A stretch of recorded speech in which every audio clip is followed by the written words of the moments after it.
Peace, family.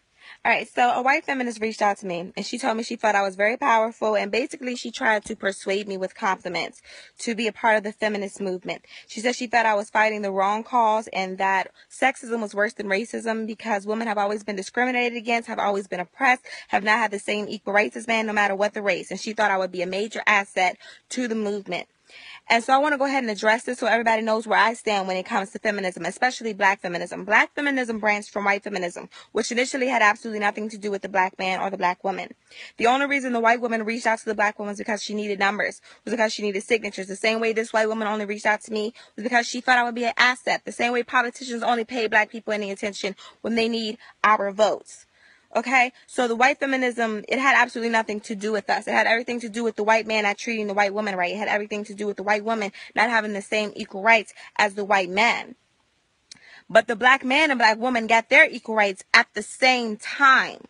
So even though the white woman was telling the black woman that the black man had more rights and more privilege than them, in all actuality, the white woman had more privilege and more rights than both the black man and the black woman. And so they whispered these ideas of integration into their ear, which is nothing but the illusion of inclusion. And because of that, it has been the biggest destruction of the black family and one of the most detrimental things that had ever happened to the black community ever. And still today, black women are still hollering about equal rights when the unemployment rate for black men is at 18%. Black women are more likely to be hired by a job now than black men. Black women can get more student loans now than a black man. A black woman that can't provide for her child financially can get assistance. A black man that can't provide for his child financially is going to go to jail. So sisters, I'm not sure what we're hollering about when it comes to equal rights, because it seems the black man is the one that doesn't have equal rights. We have more privilege than him. And what corporations do these black men own to tell you you can't have equal pay?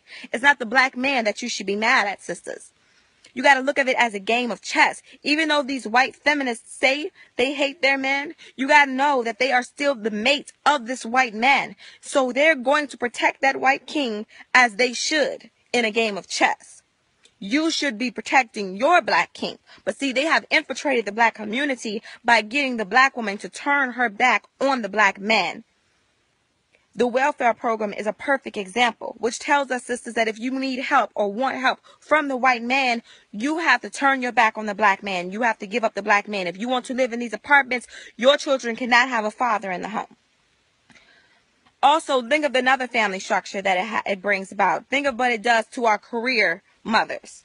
Okay, now they say that the most educated group of people in America now is the black woman, and I love that. But so many of our sisters now have these careers and have these degrees, and all of a sudden they don't see value in the black man. They don't need a man. They don't want a man. And so a lot of them don't want families. They don't want to reproduce, or they wait until they're no longer fertile to try to reproduce and have complications in their pregnancies. Or they already have children, but they don't spend any time with them because they're always working. It used to be the man would be the one providing for the family, and the woman would stay home and teach and nurture the children. And together they would raise the children. Now children aren't being raised. They're just being maintained. Putting a roof over their head, feeding them and clothing them, that's maintaining a child like a pet. That's not raising them. You understand? And so that is a really big issue when it comes to the black family. And all of that came about from this feminism shit. Another thing that this feminist thing has done is this Planned Parenthood thing. Planned Parenthood is formerly known as the Negro Project, and the founder of the Negro Project was a woman named Margaret Sanger, which was a racist woman that said black people are like human weeds that need to be exterminated. And now these Planned Parenthood clinics are concentrated in predominantly black urban areas, and the majority of the abortions done in America are done by black women. They say the number one killer of blacks is abortion. A lot of people would debate that and say you can't kill something that's not alive, but you are destroying a life that is growing inside of you. That is killing. You are helping us exterminate ourselves. These white feminists, they are not your friend. They are the mate of these white men that want you gone.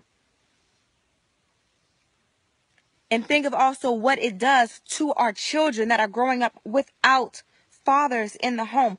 Think of our daughters that don't have fathers. And so they go out here and they do everything they can to get male attention. A lot of times that brings them back into the welfare program as single mothers themselves. I'm not saying that's always the case, but it's too common for us to ignore. Also, think of our young brothers. I'm not even going to address homosexuality. Let's talk about those brothers whose mothers don't know how to discipline them correctly. They don't have fathers. They're not being taught any type of manhood either. And so they go into these schools. The teachers don't know what to do with them. So they throw them in special ed. And we all know special ed is nothing but a holding cell for black boys until they're old enough to go to jail. That's all that is. It is one of the most detrimental things that has ever happened to the black community, and I will not stand by it. One more thing that I want to address is this damn campaign that tells sisters, love your body regardless of what a man thinks. It ain't got nothing to do with the man, the way you treat your body. You understand? They praise and glorify obesity.